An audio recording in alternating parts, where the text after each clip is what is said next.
Thank you, Mr. Deputy Speaker. I strongly support this bill. It was a manifesto commitment in an election that gave the government a landslide majority less than 2 years ago. Given a growing and worrying cultural trend across our campuses over recent years, the government is right to bring this legislation forward. It is a matter of deep regret that the proposed legislation is even necessary in 21st century Britain. It has been said previously in this House that sunlight is the best disinfectant, and we know that open debate allows good ideas to drive out bad ideas, and this, in essence, is the basis of the scientific method. So our places of education should be the last to succumb to the idea of one truth, but it is the case on campuses across the country that freedoms of speech, thought, expression, and individuality are now being censored in increasing numbers, primarily by those of a hard left mindset, and in a manner which has more in common with the European dictatorships of the first part of the last century than a democratic nation such as Britain in this one. If we do not act now, we risk a central tenet of our democracy being lost. University used to be a place where students would go to test theories and engage in critical thinking. As Ruth Kelly, the former Labour Education Secretary, said, universities should not only welcome debate and dissent from established ways of thinking, they should actively encourage it, because that's how we achieve progress and change. If universities were only to follow the regurgitation of the received wisdom, what would be the point of them? Well, what indeed? It is a matter of great regret that too often now, free speech is seen as something to be destroyed by political agitators because they are afraid of having their arguments brought out into the open and challenged. The mob mentality is underpinned by a fanatical zeal that they are the enlightened ones and only they hold objective truth.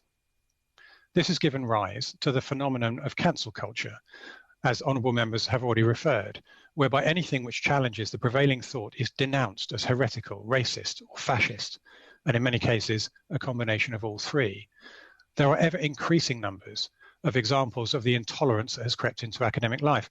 I think Peter Hitchens summarised this well when he was hounded by a mob of students, and he said, "They had absolutely no desire to influence me or debate with me. I was an enemy, not an opponent, and so I should not have dared to be there. My actual existence infuriated them."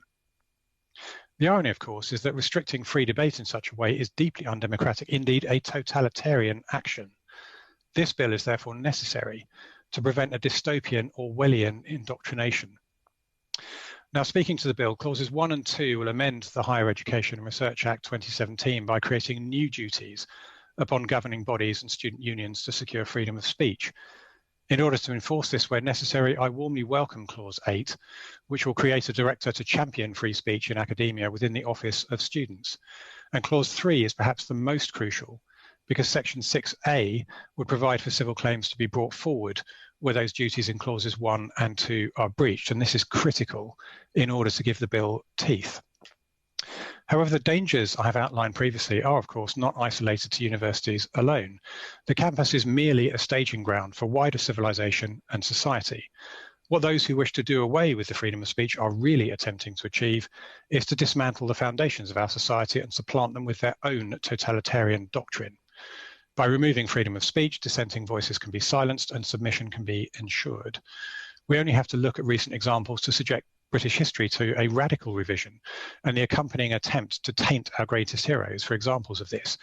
This is a deliberate and concerted attempt to erode the pillars of our nation so that we are left with nothing to believe in. Once that point is reached, those responsible, the anarcho-Marxist hard-left agitators, will be able to impose their own ever-changing standards, whereby yesterday's truth is tomorrow's crime. By ensuring the sanctity of the freedom of speech in legislation, I hope the government are setting a precedent to consider further actions. There are areas in which I believe the bill can be improved as it proceeds through the remaining stages, particularly in order to avoid it being neutered by contradictory interpretations of the 2010 Equality Act.